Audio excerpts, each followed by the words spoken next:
Education with Jignesh ચેનલમાં તમારું સ્વાગત છે ને હું છું જિગ્નેશ.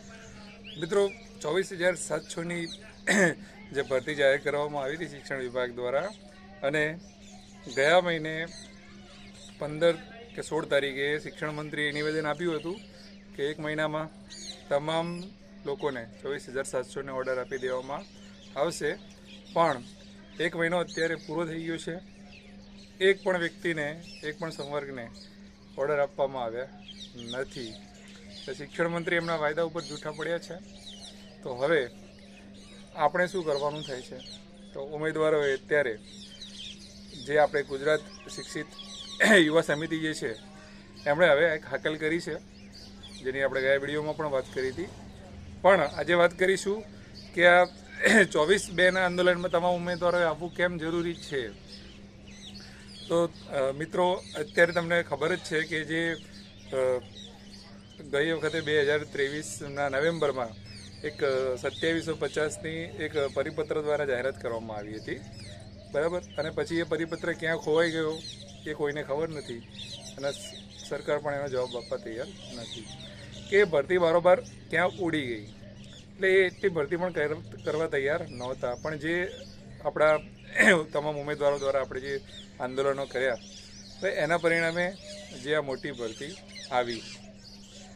મોટી ભરતી આવતા તો આવી ગઈ છે મિત્રો, પણ હવે એને મંજિલ સુધી પહોંચાડવાની છે, અને એ મંજિલ સુધી પણ ઉમેદવારોએ જ પહોંચાડવી પડશે. કેમ કે સરકારની દાનત તો એમાં લાગી રહી નથી. આપણા તમામના ફોર્મ તો ભરાઈ ગયા છે. હવે તમે જુઓ કે આચાર્યની ભરતી અને જૂના શિક્ષકોની ભરતી, જે કાયમી શિક્ષકોની મૂળ જે ભરતી રહી એની અગાઉ રાખવામાં આવી છે. હવે એ બંને સંવર્ગ જે રહ્યા એમની શિક્ષણ વિભાગ સાથે ઓલરેડી જોડાયેલા છે, એ લોકો ઓલરેડી જોબ કરે છે, એક પ્રકારની બદલી જ છે. અને છતાં એ એના વિભાગની અંદરની જ વસ્તુ છે, એ લોકો એક ખાલી બદલી પ્રોસેસ જ કરવાની છે એમને, એ પ્રકારનું જ છે. છતાં પણ આચાર્યની ભરતી 1/8ની છે, તો હજુ સુધી એ ભરતી પૂરી થઈ નથી. 6 મહિના થઈ ગયા. જૂના શિક્ષકોની વાત કરીએ તો એનું હમણાં ફાઇનલ મેરિટ લિસ્ટ જાહેર થયું છે, એના પણ ઓલમોસ્ટ 5 મહિના ઉપર થઈ ગયું, પણ એના પણ હજુ ઓર્ડર મળ્યા નથી. તો આ ગતિ ભરતી થઈ રહી છે, તો એને સરકાર પોતે એવી નથી ઈચ્છતી કે ઝડપી ઓર્ડર આપી દઈએ, ખાલી વાતો જ એવી કરે છે. અને શિક્ષણ મંત્રી જે રહ્યા એ અત્યાર સુધીના ગુજરાતના એકદમ ફેંકું શિક્ષણ મંત્રી છે, એવું કહીએ તો અતિશયોક્તિ નથી. કેમ કે એમને એમના વચનની કોઈ કિંમત જ નથી. જ્યારે પણ આવે ત્યારે કોઈને કોઈ નિવેદન આપી દે છે મીડિયા સમક્ષ આવીને, અમે આમ કરીશું તેમ કરીશું, બરાબર. અને આપણે બધા જાણીએ જ છીએ કે ભૂતકાળમાં એમણે નિવેદનો આપેલા છે. જ્યારે જ્ઞાન સહાયક આવી ત્યારે એમને ટીવીના માધ્યમથી એવું કીધું હતું કે ભાઈ અમે દર 15 જૂને ભરતી કરીશું. એવી તો 15 જૂન 2 જતી રહી, બરાબર. ભરતી જાહેર થઈ પછી કે 3 મહિનામાં ભરતી કરીશું, ઓક્ટોબર સુધીમાં કરીશું, વળી પછી દિવાળી સુધીમાં કરીશું, પછી દિવાળીએ જાહેરાત આવે છે, જાન્યુઆરી સુધીમાં આપીશું ઓર્ડર, ફેબ્રુઆરી સુધીમાં ઓર્ડર આપીશું, બરાબર. પછી પાછું 1 મહિનાની જાહેરાત કરે છે. તો હજુ સુધી કોઈને પણ એવા ઓર્ડર મળ્યા નથી. તો જે મૂળ ભરતી આપણી જે છે 1 થી 12ની ભરતી, જે નવા શિક્ષકને ઓર્ડર આપવાના છે, એનું હજુ કશું હલાવ્યું નથી. ઇવન 9 થી 12નું જે પ્રોવિઝનલ જે જનરલ મેરિટ આવ્યું હતું એને પણ ઘણો સમય થઈ ગયો છે, તો એમાં પણ PML આવ્યું નથી. 1 થી 5 કે 6 થી 8નું તો પ્રોવિઝનલ મેરિટ બધા કે રેડી છે, બરાબર, એ પણ જાહેર કરતા નથી, અને સરખો એમને જવાબ પણ આપતા નથી. તો આ 24,700માંથી આપણી જે મૂળ જગ્યાઓ 1 થી 12ના ભરતીની જે વાત છે, હવે એ આપણો હક લેવા માટે હવે છેલ્લું મિત્રો જે તમે આપણે વાત કરી છે, જે 24/2 બધાએ આવવાનું છે, તો તમામ લોકો રજૂઆત સાથે આવો, પોતપોતાની રજૂઆત સાથે આવો, પણ આવો ખરા.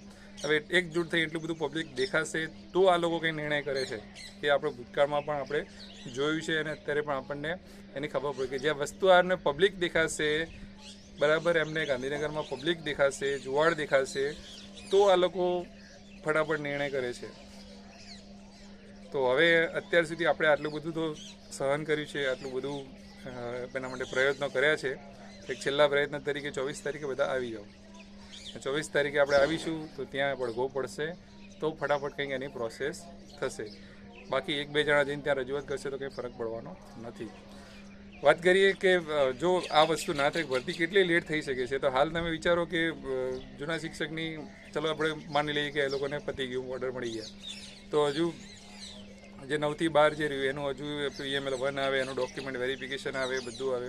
તો આઈ થિંક એ બધી પ્રક્રિયા જો એ લોકો બોર્ડની પરીક્ષાની પણ ધ્યાનમાં ના લે અને બધી પ્રોસેસ કરે અને બધું કરે તો 9 થી 12 ને જો જૂન કે જુલાઈમાં હાજર કરી શકે એવી પરિસ્થિતિ હાલમાં છે.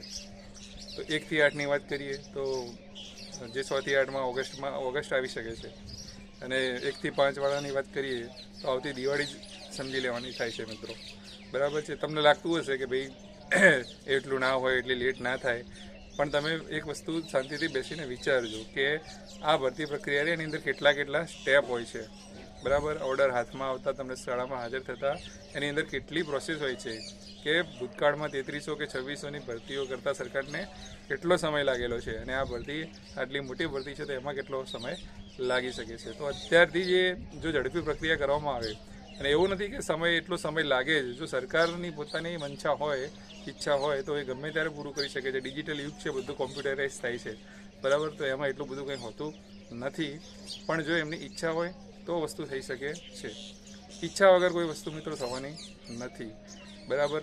તો જે આપણે 24 તારીખે મિત્રો બધા આવવાના છે એની જે મુખ્ય રજૂઆતો જે છે એ આપણે મેસેજમાં ફરતી છતાં પણ આપણા વ્યુઅર્સને એકવાર કહી દઈએ કે વિદ્યા સહાયક ભરતી છે એનું પ્રોવિઝનલ મેરિટ હાલ બહાર પાડવામાં આવે તાત્કાલિક ધોરણે. બરાબર. તમે આચારસંહિતા કરતા હતા, તો આજે તો ઇલેક્શન છે, હવે 2 દિવસમાં આચારસંહિતા હટી જવાની છે, રિઝલ્ટ આવશે એટલે. તો તાત્કાલિક ધોરણે વિદ્યા સહાયકનું પ્રોવિઝનલ મેરિટ લિસ્ટ બહાર પાડવામાં આવે. 9 થી 12ના જે ઉમેદવારો રહ્યા એમનું PML અને ડોક્યુમેન્ટ વેરિફિકેશન ઝડપથી ચાલુ કરવામાં આવે. અને જેવું એમનું DV પૂરું થાય એવા તરત જે રીતે ક્રમિકમાં ભરતી આવે છે એવી રીતે 11-12 સરકારીના ઓર્ડર, 11-12 ગ્રાન્ટેડના ઓર્ડર, માધ્યમિકના અને એવા એમનું ફાઇનલ મેરિટ લિસ્ટ જાહેર કર્યા બાદ એ ઓર્ડર ઝડપથી ચાલુ કરવામાં આવે. તો આપણે એવી આશા એમની પાસે રાખી શકીએ કે આ બધી પ્રક્રિયા આ ફેબ્રુઆરીમાં જ એન્ડમાં સ્ટાર્ટ કરી દે, આખો માર્ચ મહિનો પણ એમનું કામ ચાલુ રહે. બરાબર. અને એપ્રિલમાં ફાઇનલ મેરિટ લિસ્ટ આવી જાય અને એપ્રિલના મધ્યમાં જ ઓર્ડર નીકળવાના ચાલુ થઈ જાય તો મે સુધી એમની પ્રોસેસ પૂરી થઈ જાય. તો પછી પ્રાથમિકની પ્રોસેસ સાથે પ્રાથમિકનું પણ પ્રોવિઝનલ મેરિટ લિસ્ટ જાહેર થાય અને એમના ઓર્ડર આપ્યા પછી પાછળ બધી પ્રોસેસ પ્રાથમિકની પૂરી કરીને મૂકી દે અને પ્રાથમિકના ઓર્ડર પાછા આવી દે તો જૂન મહિનામાં નવા સત્ર સુધીમાં પ્રાથમિકને પણ હાજર કરી શકે છે. જો આવી રીતે સરકાર કામ કરે તો આ આપણી માગણીઓ છે અને આ માગણીઓ લઈને આપણે 24 તારીખે જવાનું છે શિક્ષણ મંત્રી અને મુખ્યમંત્રી જોડે. બરાબર છે. તો બુધવારની જે કેબિનેટ બેઠક થાય છે એની અંદર એની ચર્ચા થશે, એનો ભડકો પડશે અને કંઈક નિર્ણય લેવામાં આવશે. અને મોટી સંખ્યામાં આવવાનું છે. જે બી મારો જે વિડીયો છે એ તમે તમારા જેટલા પણ ગ્રુપમાં તમે જોઈન્ટ હોય ત્યાં તમે મોકલી દેજો. તમારા મિત્રોને શેર કરજો, ટેટવાળા ગ્રુપમાં કે ગમે તે જગ્યાએ જે આપણા ઉમેદવારો જોડાયેલા હોય જોઈ શકે. તમામ લોકોને વિડીયોને લાઇક કરીને શેર કરવા માટે વિનંતી છે. રિયલ ટાઈમ અપડેટ માટે આપણું ગ્રુપ છે વોટ્સએપનું એજ્યુકેશન વિથ જિજ્ઞેશ. એની લિંક આપણે કોમેન્ટ બોક્સમાં પિન કરી દીધેલી છે, તો તમે એમાં જોડાઈ જજો. તમે શું કહેવા માગો છો મિત્રો? આંદોલન કરવું ખરેખર જરૂરી છે કે મેં જે સમય કીધો એ પ્રમાણે ઓર્ડર મળી શકે છે, એનાથી જલ્દી મળી શકે છે, લેટ મળી શકે છે? શું કહેવાનું થાય છે? તમારું મંતવ્ય કોમેન્ટમાં જરૂરથી જણાવજો જેથી બીજા વ્યુઅર્સ જોઈ શકે. અને ફરીથી આપણે નવા વિડીયોમાં મળીશું નવી અપડેટ સાથે. ત્યાં સુધી જોડાયેલા રહેજો એજ્યુકેશન વિથ જિજ્ઞેશ સાથે. જય હિન્દ, જય ભારત. Thank you.